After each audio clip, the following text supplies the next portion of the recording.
It's Thursday, the 13th of April, and you're tuned to State of Vaping Canada with your hosts, John and Christina.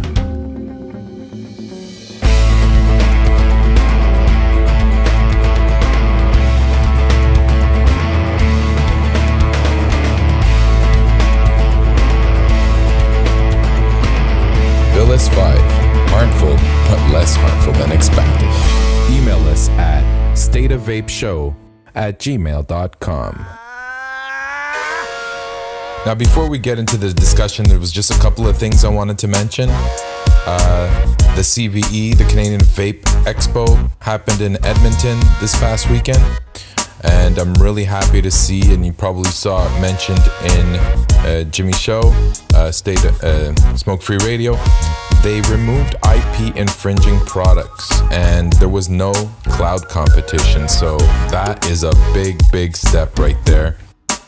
And I'm really glad to see that they're taking away a bit of the things that make us look a little bit less professional in the industry. Now, there might be some debate as to whether, some people might argue that it still needs to stay in these expos, but I, for one, am glad they've done this. I don't like seeing products that are infringing on intellectual property.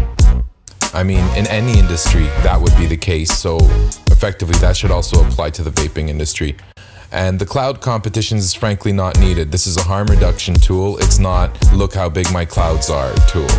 So while some people might enjoy that in your privacy of your own home, amongst your friends, you could do whatever you want. But out in public, as a business, as an expo, this is totally the right move to do. So I totally agree with that.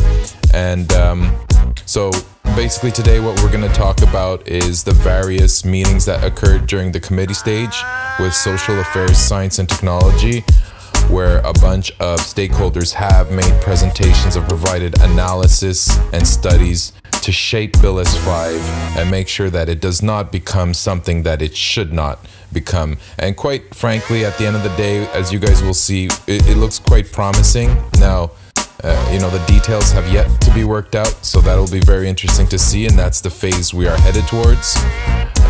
So there was 5 meetings, and it started with the meeting 44, and I don't know if that's a subliminal message referring to Law 44 that came in place in Quebec that basically stifled our rights, put us in the same bucket as tobacco, took away our right to make relative risk comparisons or promote vaping products in any way. You heard it, for Mountain Oak Vapors, they had to actually take away Dimitri from the picture where he's seen vaping because that's seen as promotion. We've seen that with some other shops that had vapor attributes into their logos, and they were forced as well to change. So the first meeting was the 44. There's been a total of 5 meetings, and I'd like to go through them and talk about them. So here we go. Oh, we're also working on getting some guests on the show. Not going to say who, but stay tuned. Listen to the next coming shows. There should be some very interesting guests appearing. And hi, Chris. Hello. How's the day treating you? Pretty good. We've had some really interesting people show up. I don't know if you would agree, Chris, but at first sight, when we were first looking at this whole thing, I think the entire industry was kind of scared of what might possibly happen. I know I was really pleased with John Britton, who came in and often said, I think it was him who often said, harmful, but less harmful than expected. Yeah, Dr. Britton was amazing. It was really gratifying to have somebody who was so clearly advocating for vaping as a legitimate harm reduction tool. It was good. It was good to hear, and it was also good to see the reaction of the members of Senate who were part of the committee to Dr. Britton's testimony, and to a somewhat lesser extent Hammond as well. Yeah, I totally agree. Even when Health Canada presented, their presentation happened yesterday, and a lot of us were pleasantly surprised of them referencing e-cigarettes as a potential harm reduction tool. Yeah, well, it depends on what we mean by surprised, right? Because let's remember the CVA in the talks leading up to the actual bill being formally publicly filed. The feedback we were getting was always positive. Then there was a lot of negative post the filing of the bill because of all the myriad interpretations and misinterpretations of the language of the bill, and then also some of the comments that came out about what the parliamentary document that is sought to explain what the bill meant by all the different articles. And then that's when the first confusion came up about whether flavors were going to be banned or not. And that has happily since been very much clarified that flavors are not going to be banned. It's simply the way that those flavors are marketed that are going to be regulated. Right. And I actually wanted us to delve into the flavors. But before we do, let's just still go back for a second. The first meeting, right? You had the Non-Smokers' Rights Association. You had the Tobacco Harm Reduction Association of Canada, the Canadian Convenience Stores Association. There was also the National Coalition Against Contraband, Tobacco Harm Reduction Association, again, David Jones. They were all there, in the first meeting. They all were referencing, to a certain extent, the harm reduction, and that should be our focus. And, I think that's basically the message I got from that. I think they were also trying to disprove the gateway theory, especially the THRA. So I think that, without getting too specific, that's the message I think I walked away with. Then there was the second meeting, number 45.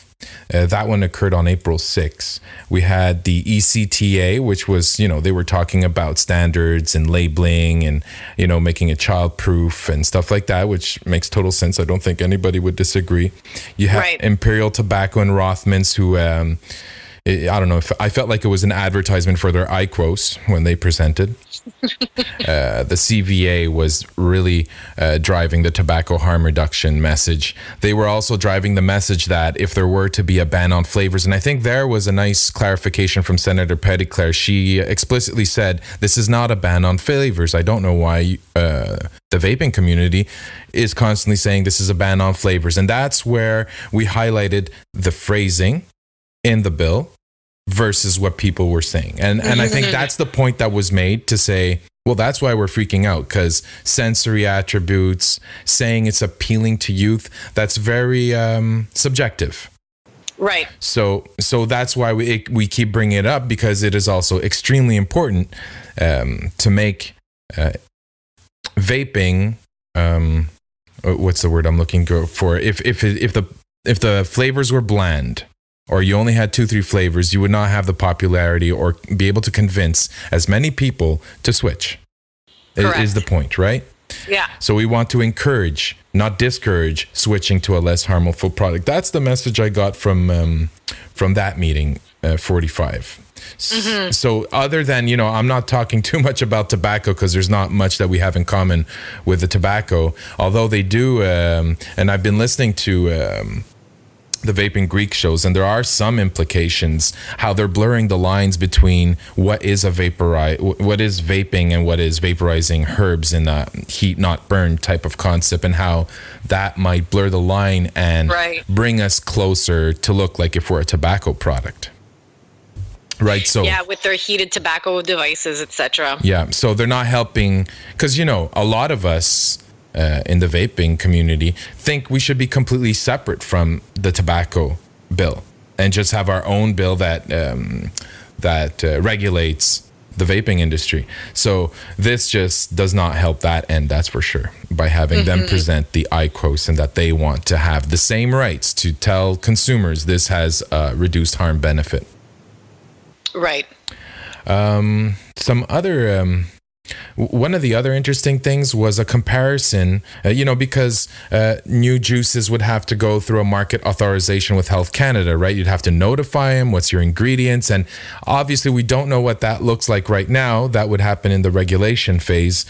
But the worry there is that it could going through that process could only be achieved by tobacco companies. So I know that ECTA was highlighting the need to not make it an onerous process, similar to our cousins down south with the FDA deeming regulations. That's going to wipe out 99% of the industry over there.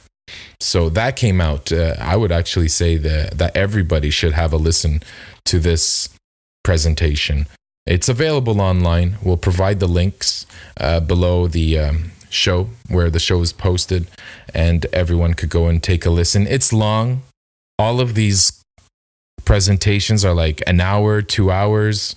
Some of them even go as long as 3. So the good news is, although this show is in English, we do have our French counterparts. You have the translated version, so people can actually listen to it in any language, or even have access to the floor, because I hate it when they're translating English for me. So I usually just listen to the floor version and get to hear both languages, since I understand them. But yeah, no, I definitely recommend it. And in Chantal Pitzicler's own words, she said, this is not a prohibition on flavors. And I know in social groups, I'm still seeing people comment saying they're banning flavors. I know at one point in the Health Canada hearing or presentation, they said menthol is going to be banned right off the bat, or that they have a list of It was confectionery. It was confectionery that it was, and it wasn't the health minister, but one of the people from Health Canada who misspoke. And she said, because she was in the process of answering one of the senator's questions, and that question had to do with banning the promotion of certain flavors. And so in response to that question, that person said, well, like for instance, in the case of confectionery, we're banning them right off the bat. But she didn't mean banning the flavors. She meant it was in the context of a question about banning the promotion of a flavor. Exactly. So I think, nothing. We won't know until the regulations are in place. But I think from the tone of these meetings that there's not going to be a prohibition on flavors. There will be certain promotion guidelines or regulations, labeling, bottling, and stuff like that. But not flavors will continue to exist. Yeah, it's not even from the tone. It's from the explicit answers of the various people from Health Canada that spoke. They were very explicit. They took great pains to make it clear that there is not going to be a ban on flavors. And the health minister even said that it would be almost impossible to effect a ban on flavors. Right. And so really this is just about not being able to put together a juice and call it the bubblegum flavor, because the name bubblegum could be, according to them, seen as being like appealing to youth. So you could still have the exact same flavor, but you would have to call it something else. And then from what I understand, in the store, you could explain that it tastes like bubblegum, but at least when you leave the store, you don't have a bottle that says bubblegum on it. Yeah. That's what I took away as well. So a bit less concerned on that front. Yeah, it's really good, actually. It's especially when you're coming at it from a very cynical and worried position. And I think many of us, that's where we're coming from, right? Right. I think there's a lot for us to feel like, okay, it's not, it's so far, at least on that front, it seems okay. Yeah, and I'm not one who enjoys watching these bureaucratic types of proceedings. This is not something I like to do, but it's something I feel I have to do, considering that it saved my life, right? It's currently still saving my life. It's making my health better. So, among other things. Yeah. I know during the same meeting, this meeting 45, it was one of the first times I think I heard Senator Seidman ask questions. And, at first I was kind of skeptical of Senator Seidman's views, but over time I felt a little bit better about how she was approaching the entire bill. However, on this call, she did cite the Surgeon General study, where it states, from 2015, that states that it's a gateway to nicotine addiction. And I think throughout, as the meetings progressed, that because some of her comments were that it's toxic, it's a very bad solution. And when we started comparing it to the nicotine patches and stuff like that, and showing how it is possible to start vaping at 18 milligrams and bring it down to 0, I think we actually had a good impact on Senator Yeah, I think that was throughout obvious. this process. She does also bring up on quite a few occasions the need for regulation in the concentrations. I guess it's a bit similar to what's happening in the European Union, where I think in the European Union it's 20 milligrams per milliliter, something like that, where they've established a limit in strength. And she's looking for something like that too. And I know there's been an amendment through today's meeting to actually look into that and have Health Canada start, discussions once it gets royal assent, once the bill gets approved, so that they could establish these kinds of things. So it'll be interesting to see how they'll work it out. And I don't think it's worth it for us to get into details, since we don't have any really details of the direction they're going, but it's there. What are some other things that happen in this one? One of the interesting things in that call was that they asked, I'm not entirely sure if it was for Shay or if it was for Daniel. For Shay. Shay, yes, Shay. Shay. But they asked, what's the process? So, a smoker walks into your shop. What happens? And it was interesting, some of the things that they were basically explaining. They'll ask the customer, how much do you smoke? For how long? They'll discuss how much it costs. They'll say that it's 50 to 80% less expensive than smoking. And they also gave a comparison where a smoker will spend on average $4,200 in a given year versus $400 in e-liquid for the same period. So that was interesting. I don't know. I guess you could see this one many ways in terms of, I don't know if there's anyone in there looking for tax losses, because if they encourage this and vaping becomes as popular as it's getting in the UK, there could be significant loss in taxes. But I hope they're also looking at the health benefit and the fact that there'll be a lot of savings on the health side as well. I hope there's no conflicts there, and that they understand that the benefits to health outweigh the loss that they'll have from their tax revenues. That was something that Hammond also hammered on quite a few times during his testimony in the other meeting, not the same one that we're talking about now, where he said repeatedly, more than once in his testimony, that he would, one of the ways of making vaping an interesting alternative to people who are current smokers would be to maintain low or no taxes on vaping products compared to tobacco products. Yeah. And I know one of the senators asked the CVA if the staff, the store owners, are well trained to help customers reduce nicotine consumption levels. And I know there was some talk about that. And I wouldn't be surprised if years down the road we would have something developed to try to encourage people to wind down rather than just recreational. So that would be interesting to see down the road if we do develop a way to get people to stop vaping. Yeah, but at the same time, it's like that weird gray zone where, right now, this bill is only looking to regulate e-cigarettes that are not, and all of its accessories that are not making any kind of health claims, right? So if you're not making health claims, what's that gray line that a staff person who makes no claims to being a medical professional in any way, shape, or form, beyond just saying the very obvious commonsensical, well, if you want to reduce your nicotine, just take a lower level of nicotine. How, you know what I mean? Yeah. Anyways, it would be strange to expect them to do both in some kind of an official way. I agree. And, I don't know if you've been asked that from customers. I know some vapors who have been looking at reducing their nicotine, and oftentimes they'll reduce the nicotine, and the next thing that they notice is that they're vaping twice as much. And this is just anecdotal here, so it's not a science, but from what I've seen, there has to be willpower in it, just like there is with cigarettes. If you want to quit cigarettes, you need to wean down That's sort of what the nicotine patch does. It weans you off the nicotine until you're slowly at zero. And that's what I believe it truly takes, right? It takes a lot more than just giving you a lower nicotine level. The person has to be conscious of the frequency of his usage of his vape device, and actually make a concerted effort to reduce. And over time, he might actually get used to this lower level or no nicotine liquid.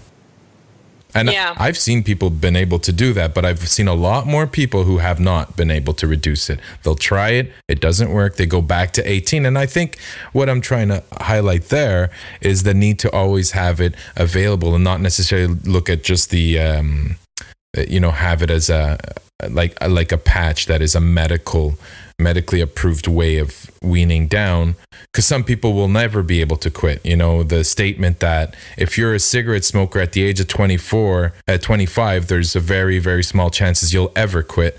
I think that the same thing might end up being true for vaping for a lot of people who take it up. Yeah, and again, that's why the approach is a harm reduction alternative to smoking. Yeah. And I think that's fine. I mean, if people can reduce their nicotine and eventually wean themselves completely off nicotine, of course, nobody is against that. I don't know anybody that would be against that.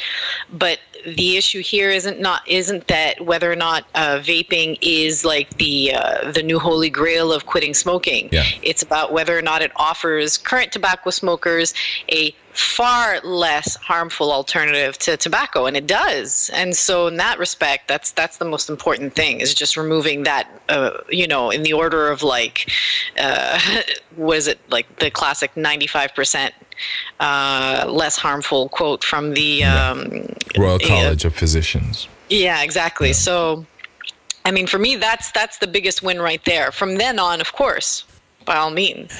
And I think we would both agree that I think both avenues should be explored down the road, right?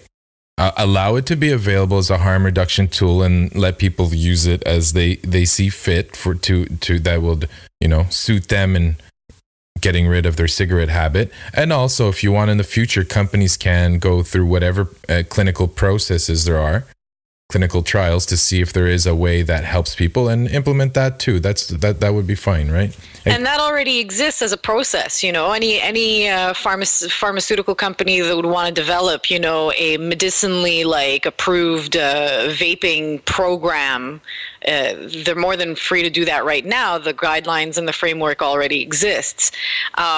So that distinction already exists in the law. This is just about enshrining the option for people to choose something that's far less harmful than tobacco legally. Yeah.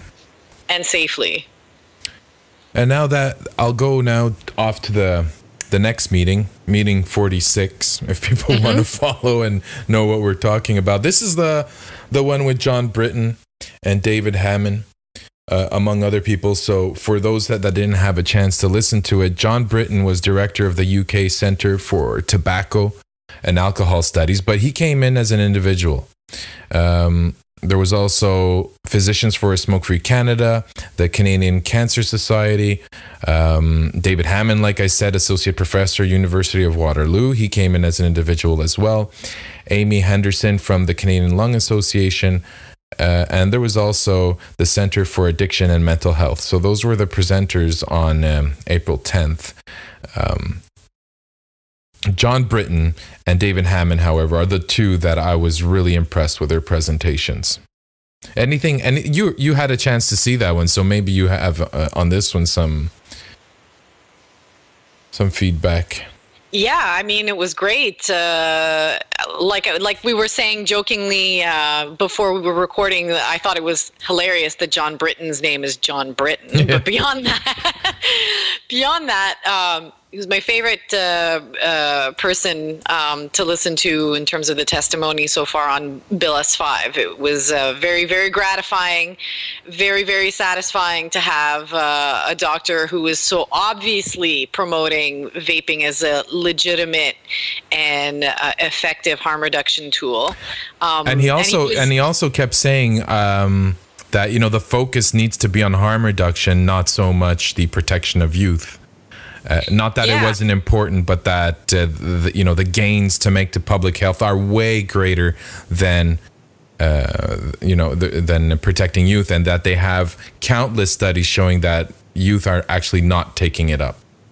Yeah, that's it. It's a balancing. He's not saying that he doesn't care. It's just that the relative risk of some youth, even he said at one point, even if a small number of youth did take up vaping because of this law, it would still be far outweighed by the massive benefits to the public health by the number of people who would be breaking from tobacco. It's very well spoken. He went and he touched on all the issues. It was great. And actually, for all those listening, if you type into YouTube SOCI, so SOCI meeting, you'll get them all. They've all been uploaded by Canadian Vapors, the name of the YouTuber. He's made them all available there, so you don't have to go searching on. It's kind of complicated, I find, on the Senate site. So it's all available on YouTube. People could just watch it from there. And so let's start again. But hang on, wait. Let me just light up this joint now that Trudeau's gonna make it legal.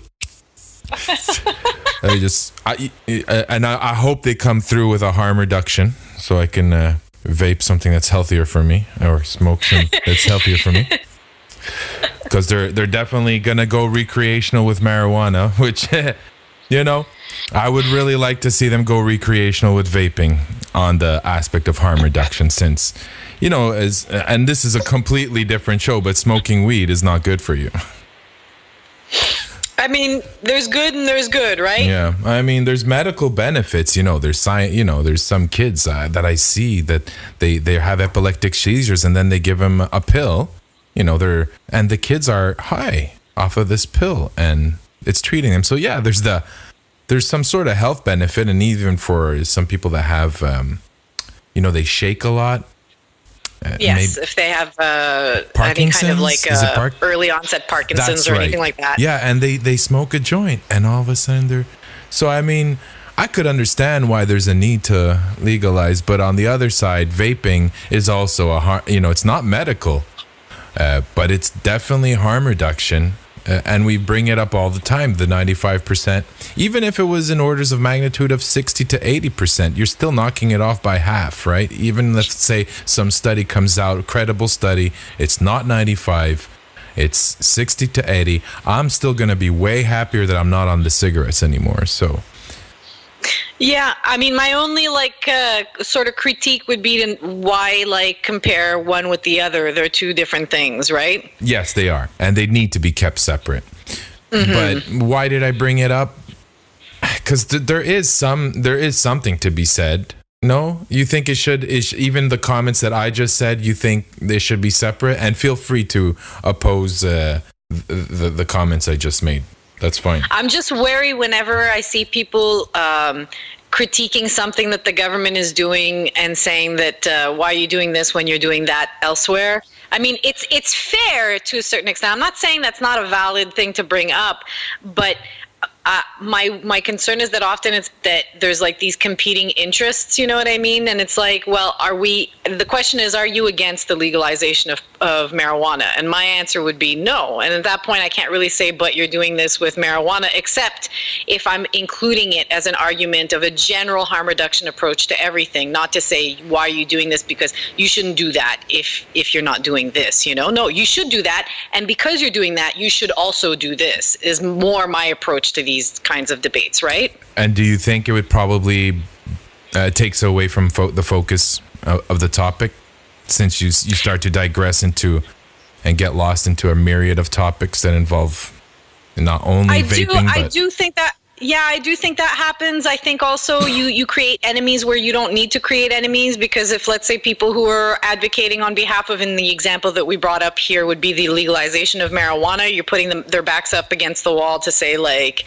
almost saying, like, your thing shouldn't be happening. Right. When in fact, really the way we should be framing it is, I think it's great that your thing is happening. And for the same reasons that your thing is happening, that's why our thing should be happening as well. It's part and parcel of the same argument. I like that. I like how you said that. So let's go back. We digressed there quite a bit, and I'll try to stay focused here as I burn this. But no, I'm just kidding. So we were talking about the 46th meeting that we really were fans of, I think. I think many people are going to say the same thing. Seems that way, yeah. And I know that the CVA, going back to the first one, the NSRA apparently had a completely different approach to vaping, and now they're completely surprised, like almost a 360-degree turnaround. So, I mean, why? Why are these people changing their minds? What do you think is making them come around now and be in support? I think some of the most important differences between now and then has been like the position that very respected and legitimate institutions have taken, most notably the ones in England on the issue of vaping. So harm reduction, like the discussion of harm reduction has existed for a long time in Canada around a lot of different topics, but government will always be afraid to take an innovative approach if they're the first ones. So the fact that other governments that we align ourselves with, that we see as being very similar in terms of like being like thorough and respectable and stuff like that, when other government bodies or institutions take that first position, then it becomes a lot easier for the rest of them to align themselves, especially if you have the science to back it up. I mean, that goes without saying. But what about all the activity from all the consumers and the advocates calling their MPs? Do you think that is now also leaking through? Because I think it's having an impact in the way the general conversation is changing in Canada. I think all of these things have an impact, but you were asking earlier what changed the position of that one organization that's very much anti-tobacco. Right. And so specifically with regards to that organization, I think the science and the institutional support for vaping are the primary factors behind their change in position. But that doesn't mean that meeting with your MP isn't important. All of these things build up towards, a specific outcome, right? You can't have one without the other. You have to have all of these things working together. So if we go now on to the meeting with Health Canada yesterday, you heard that one, I believe. Mm-hmm. So yeah. I'm going to let you talk about that one and say what was your takeaway. My takeaway is they wanted to present the image that Health Canada was being very responsible and not downplaying what they see as like the potential risks of vaping to public health, while also not setting up any unnecessary barriers to vaping as a harm reduction alternative for smokers. And so all in all, I think they were just being really good. I thought it was a very, very positive outcome. I think for a lot of people who were going in really fearing the worst from Health Canada, we got about as good as one could expect from their positioning.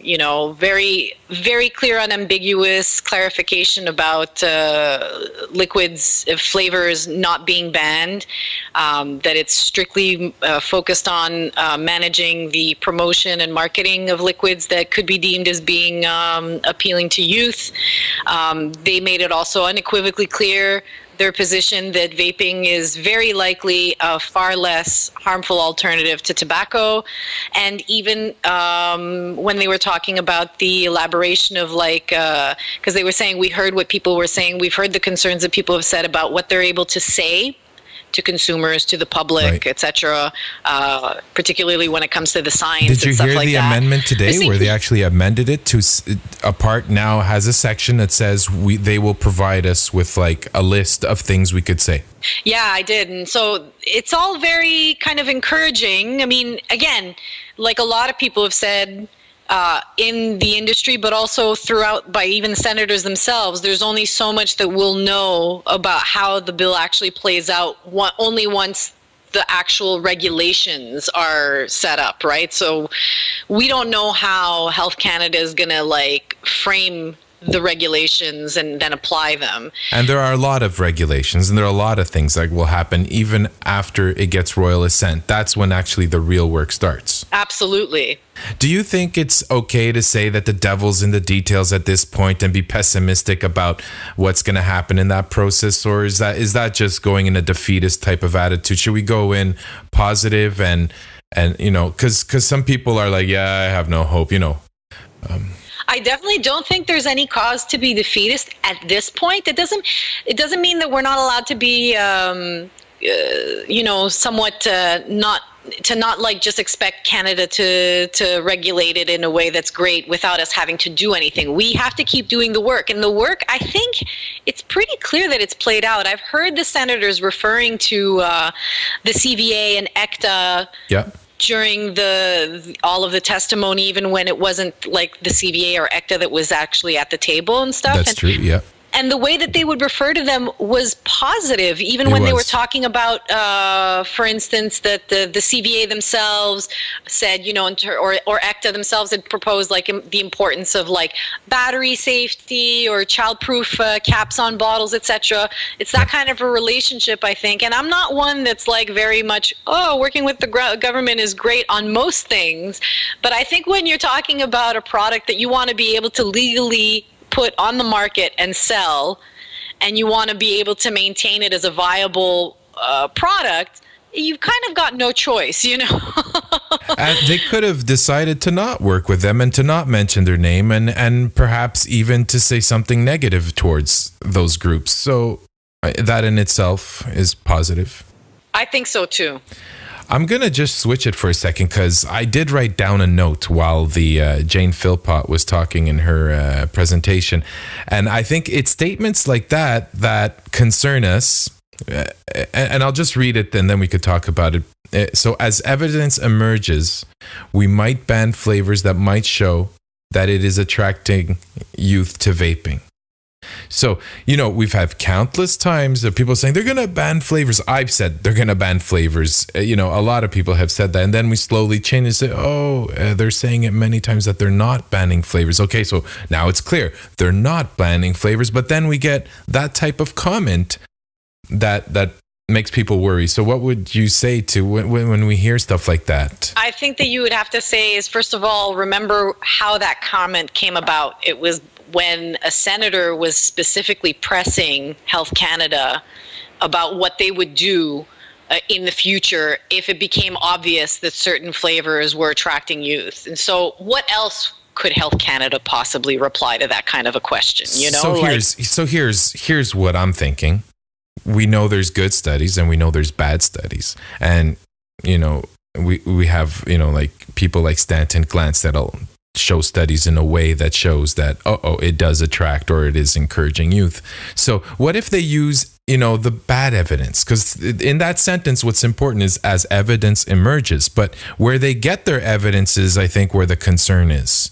So is there a risk there that they might end up taking evidence that, let's say, we're like, no, that's not good data that you're using. It's not a report that should be trusted or that is scientific in any way?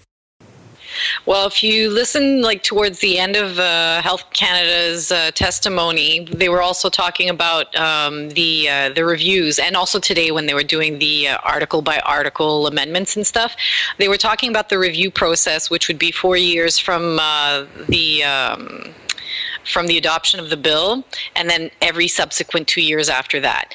And what Health Canada was saying clearly was that as soon as this bill is adopted in whatever form it's adopted, they begin immediately going to work on doing their own market studies. They're going to be doing their own research the same way they do with tobacco and other products that are up on the market. So I think that's going to be coming primarily from their own research. And the other thing that I would reply to that is that But before you continue, have you ever? I'm not familiar. I don't know about the research that Health Canada does. Is that a good place to start when we say that it's going to be based off the research that they're going to be doing? I think it's a fair place to start, especially in light of their approach to this bill to begin with. I think the understanding that vaping has the potential of really reaping an enormous amount of benefits to the healthcare system and on public health. I don't think that Health Canada is in any way interested in doing something that would reverse that trend. If the evidence is there for them to see that they're going to be benefiting, that public health is going to be benefiting, therefore the healthcare system, etc., I don't think they're going to have any motivation to do something that could potentially reverse reverse that. So just from a structural point of view, I think that it is. But on the other hand, it also means that our work isn't done the day that this bill passes in whatever form. We have to continue in the same way that people have been doing up until now, doing the kind of research that really has harm reduction at its heart, the kind of research that Farsalinos does, for instance, and still pressing the point. But I guess for me, my confidence that vaping will bear out that what vaping advocates have been saying in terms of the very real harm reduction that vaping represents as an option to tobacco, I think it'll just be borne out. I mean, if we don't actually believe that, that's one thing. But if you do truly believe that it is a health, it is a benefit to people who are smokers, then the evidence will bear that out. I think that the numbers will show that very distinctly. Now, does Health Canada, if Health Canada finds out 4 years from now that the specific flavor of cherry is having an overwhelming popularity with kids who are taking up vaping, I mean, what are we going to do?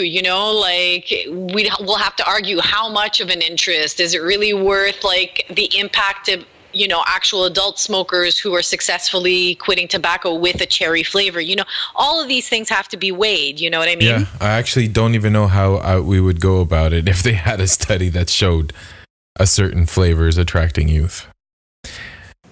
Again, it wouldn't just be about showing that the certain flavors attract youth, but whether or not the balance of the number of youth that are attracted by those flavors is outweighed by the number of adults who quit smoking by that same flavor. And they talk about that as well. And obviously, Dr. Britton spoke about that quite clearly. Because a whole new generation. We're worried about a whole new generation taking up vaping, but cigarettes, if you take away vaping from the equation, then you might just have a whole new generation picking up smoking. So which one is better, right? Yeah, that's why I don't think that I'm not particularly worried if the bill passes the way that it's written today. Okay. I'm not particularly concerned that 4 years from now they'll turn around and ban all flavors except for tobacco. You know what I mean? I really don't think so. They haven't put all this work into this bill just to completely butcher it 4 years from now, at least unless there is an enormous amount of evidence that shows that, the outcomes were not what were expected, which I don't think will happen. So now you told me the other day something after listening to the Health Canada meetings, and it was in regards to the bylaws here in Quebec. Do you remember the comments you made? Yeah, we were talking about what kind of impact this bill could have on our constitutional challenge in Quebec. Yeah, and then Health Canada came on, and you thought that was positive for that challenge. I do. If I was, and I'm not a lawyer, so you know what I mean. Yeah. But if I was the lawyer for the people that are challenging the constitutionality of Quebec's vaping laws, I would be head over heels to have on the record official statements by Health Canada such as the ones that were made at yesterday's Senate hearing. It was by far a very strong statement clearly stating that vaping is a far less harmful alternative to tobacco, and all of their statements about wanting to maintain access for adults who could seriously benefit from switching from tobacco to vaping, etc. How could that not be a fantastic arsenal to bring to the challenge to Quebec? It has to be. It's got to be very powerful stuff. So we're not doctors, we're not lawyers, but let's say it goes through the court challenge in Quebec. We win. What would usually happen? Would the law then be suspended for a period of time and give the government of Quebec a chance to revise it and update it? Is that usually what happens? It always depends, the courts will take different approaches depending on what kind of law it is and what the immediate impact is, et cetera, et cetera. If let's say, now we're really hypotheticals, and we're not experts, we're just simple users. Yeah. We're not that stupid, but seeing as we're just completely blue skying it, if a judge, let's say, it depends on if the judge was very much convinced that access to vaping as a harm reduction tool was a legitimate infringement on Canadians' right, to health, basically. So if there was that level of success in convincing a judge of that, then I could see them doing something like immediately suspending certain provisions in the Quebec laws, to allow better access to vaping. But I would not expect them to completely suspend the entire thing. I don't think that that's something that we could expect. And I also think it's very much possible that they would just give the government a certain delay to modify things. But again, this is all very much just hypotheticals. I was getting a little excited there. I thought we'd take off our frosted windows and start selling online, and vape meets happening everywhere in Quebec, and it would be, oh my God, people would go crazy at that point. Be like, we only have 6 months, guys, let's go. Right? Yeah, no, I doubt that's going to happen. But I think that we've got a really good case based on what we heard from Health Canada to make an argument, a really good argument, obviously against our inability to even just mention any kind of positive study of vaping compared to smoking, etc.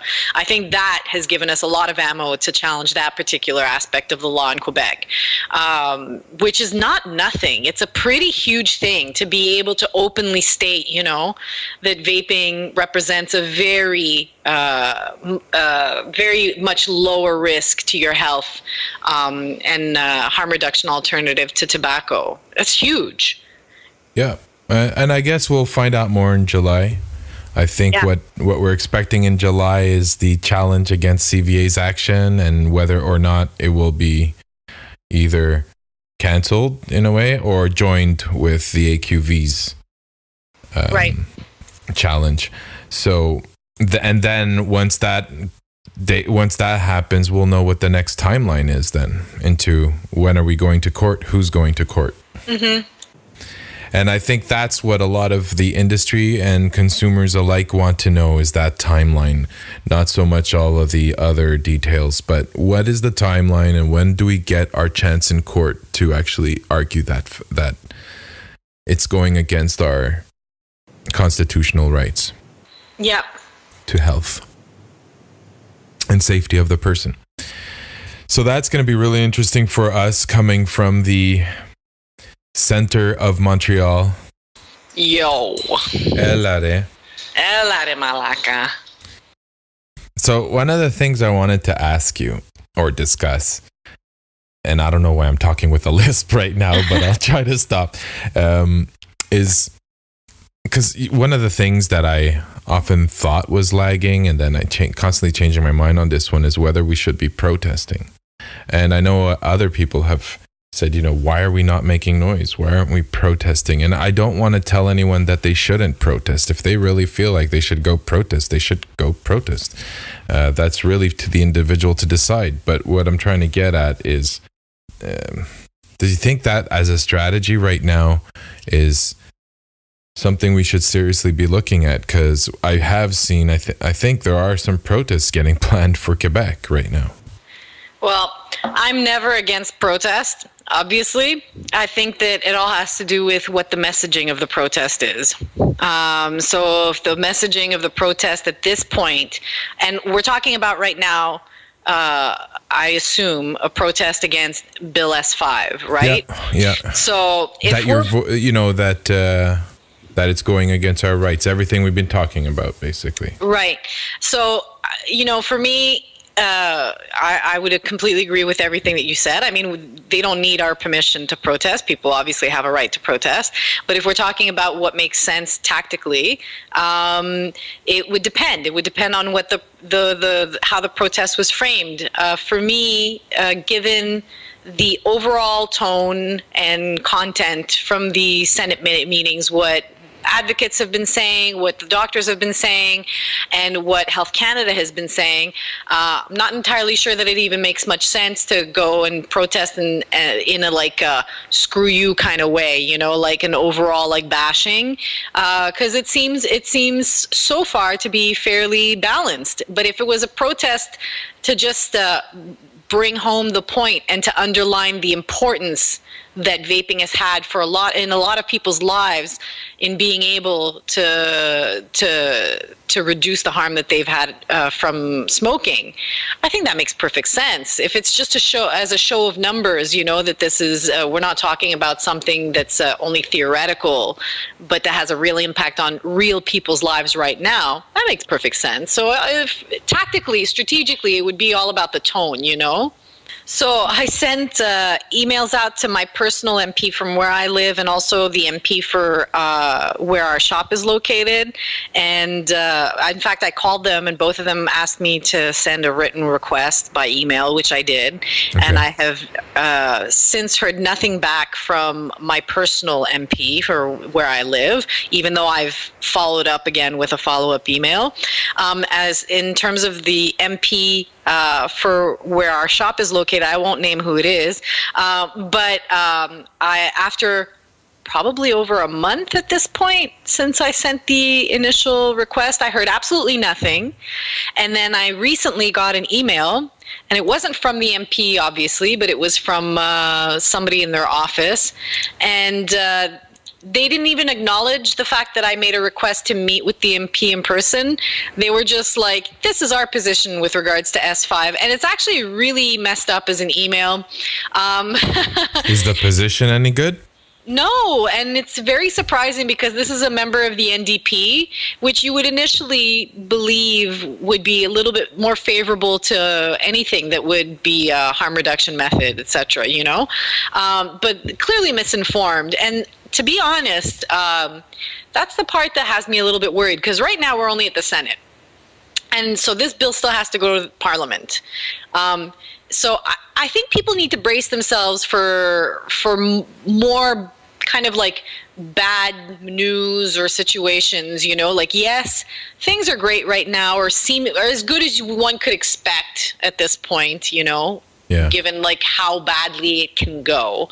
But we're not over this at all by any stretch of the imagination. And if people are coming at it with the same position that this particular MP has outlined in the email that I got, I think it might make people worried. I think people might get scared. We'll hear a lot of like statements that we consider to be ignorant or ill-informed again, you know, like, let's remember, the whole process is also a learning process for our elected officials, right? So it's not like they come in necessarily having followed everything, all of the debate and all the testimony that happened in the Senate, you know? So we might hear people repeat things that were like, I thought we already figured this out, you know what I mean? Like maybe that clerk just did a Google Translate on you and just took it straight from the bill and said, this is our opinion or something. It's possible. I don't know, but it seemed it was very much focused on the fact that the scientific data is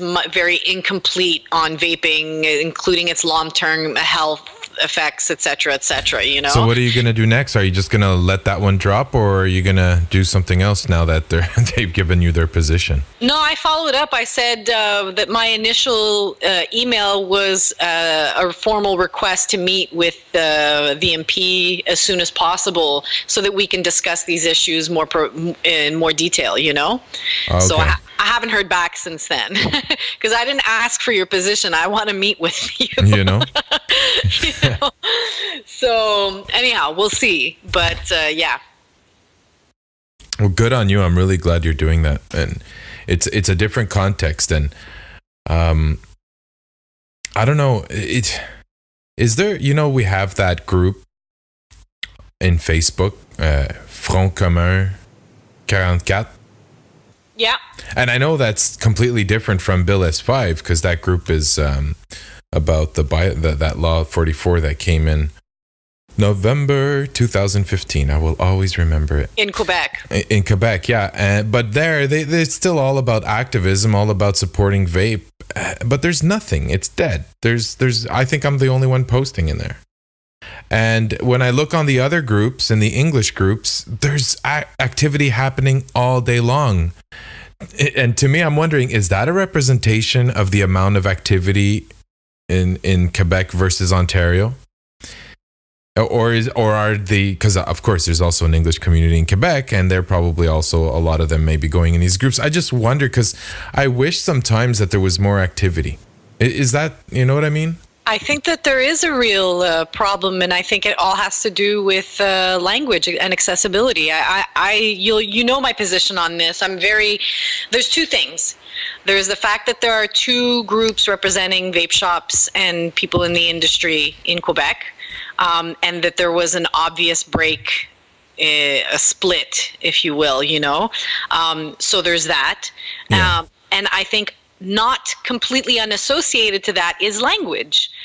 So even with the, with the French translated version of the Senate hearings and stuff like that, yeah. it doesn't change the fact that very, very little information and very, very little organizing has been happening in French. And yeah. so is it any surprise, really, that nothing is happening, or there doesn't seem to be much organization based in Quebec against, not against S5, but with regards to S5? I'm not surprised by it. And just keeping people informed, right?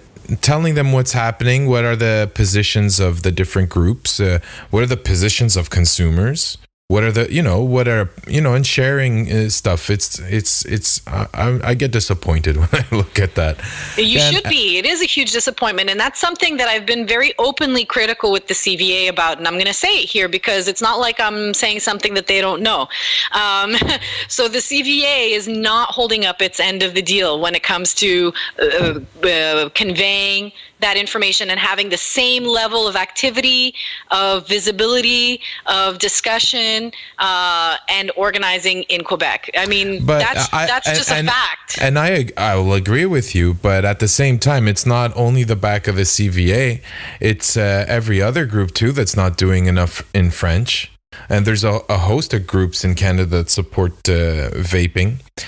And it's even consumers themselves. They pick up. Sometimes they just pick up and start their own movements, and that's not happening. So I think everyone, and not just the CVA, but everyone is failing in that regard in terms of providing French. And you know what? To be honest, I've worked at big companies, and it's the same thing there too. Their head offices, when they're located in Toronto, they really neglect French in those environments. And it's completely different. Like if you speak better English in those environments, you're doing better than the people who have a harder time, just because you're communicating with a lot more people. And just to say, I see this happening everywhere, and I don't think it's only the CVA. I never said it was only the CVA. No, I'm not implying that either. I'm just yeah. But to me, because the CVA is the only federal advocacy group specifically representing people in the industry. I mean, there's ECTA, but ECTA isn't made up primarily of vape shops, right? It's more like the liquid manufacturers, etc. And I honestly don't know what their Quebec membership is, how big it is, or anything like that. But more importantly, given that we're members of the CVA, that's why I feel a little bit more comfortable being critical of that aspect, as a member. Sorry, go finish your thought. Sorry. Well, as a member, that would be the feedback that I have given and continue to give with regards to that particular failing. And that takes away nothing from all of the hard work that the CVA has very successfully accomplished. Yeah, I'm proud of them too. I agree. I'm very proud of the CVA when it comes to representing us in Ottawa, when it comes to the activity they've been doing in terms of setting minimum standards, all that ISO stuff, etc. Yeah. Fantastic. But it's a huge Achilles heel, and it's one that could be potentially very dangerous for all of vaping throughout the country. Yeah. The thing I was trying to interrupt with before was the financial one, because every time me and you we have this discussion, I always bring up the financial aspect of it. This, we all know organizations like the CVA don't get incredible amounts of funding. They don't have $90 billion in revenue a year to go into lobbying, and you did see in those hearings, the presentations by the tobacco companies, they were real professionals, real professional lobbyists, and you could see how they were well funded. And on a certain level, I'm actually glad that our organizations didn't look that shiny and that they looked like regular people that really cared about what they were doing. So a bit of that disassociation from the tobacco companies, I think, did us a lot of positive as well. And I'm not saying they didn't look good. I'm just, you understand what I'm saying. Absolutely. But to bring me back to the original thought of financial, we don't have necessarily the money to hire companies that are professional translators, right? Or is that the priority over, let's say, having enough money to go to all of these meetings, present, and have a group or a GR firm, and having all these different things in motion? One day you look at your priorities and you say, well, maybe we can't afford the French, or maybe we can get the community to provide some of that translation. You could be do you understand what I'm getting at? Like, at the end of the day, it's the bottom line that counts, right? I understand what you're getting at. What I'm saying is, like, for instance, I've been, part of activist groups here in Quebec for years, and they had a hell of a lot less money than the CVA, but everything was always bilingual. Everything, whether it's talks, documents, meetings, everything. And it doesn't cost money. So I don't see the financial aspect as being the real issue. I don't necessarily want to, in this forum, get into the details, because I don't want this, but there are very real ways to make accessibility a priority, in this case, language accessibility a priority, that doesn't have to cost a fortune. And a lot of it has to do with just letting people do the work. And I think that's about as far as I'll take it without going into detail, Wow, we've covered a lot of stuff today. Yeah, we have. So maybe a bit of a recap. And maybe next things we could look forward to. We've had 5 meetings, 5 sessions, productive sessions with a lot of stakeholders that we believe are putting a positive light and showing how vaping could be part of the tobacco harm reduction strategy, which is very good. We've learned that flavors are not going to be banned.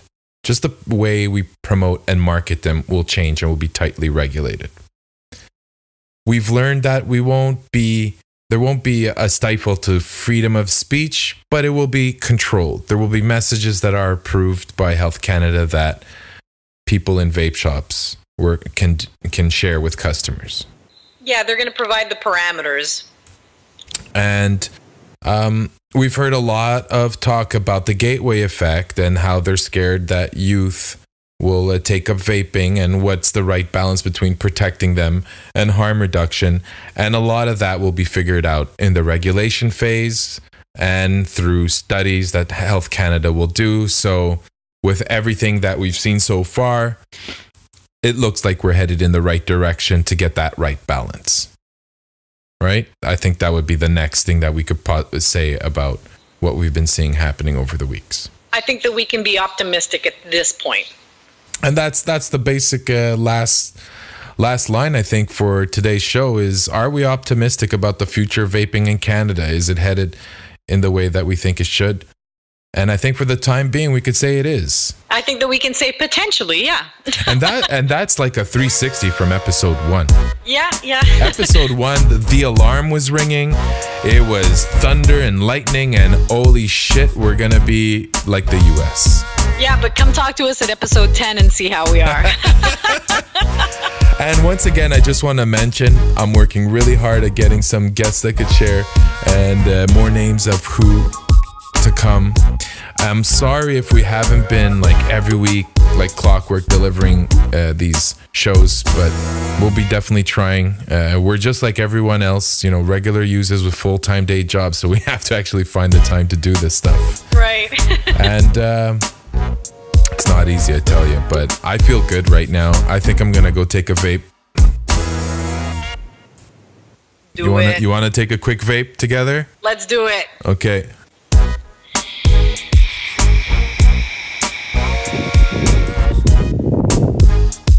To health, and to next year. or to healthier. There we go. Harmful, but less harmful than expected. Significantly less harmful. Oh, is that what we're pushing for? Significant. I think that's the language that Petitclair was using. Ah, perfect. All right, Chris, thank you once again for making this great show. I'm gonna... Likewise to you. Well, I just give the platform. I just put it out there and trying to get the right people on, because I'm not an expert. I'm a vapor. I know what it's done to me. I'm a business owner, so yeah, there's a bit of a bias, but that's why I want to get these other perspectives in. You know, I want to make sure that this show is representative of all walks of life, people who vape, people who don't vape, you know, people who work in the industry, people who don't. I think that is going to really help educate. And that's the most important thing, is if we can educate one vapor, then I think we've done our job. Same here. Awesome. All right. Well, talk to you soon. And happy holidays to everyone this weekend. Yeah, happy Easter if you're celebrating Easter. All right, guys. Bye. We out.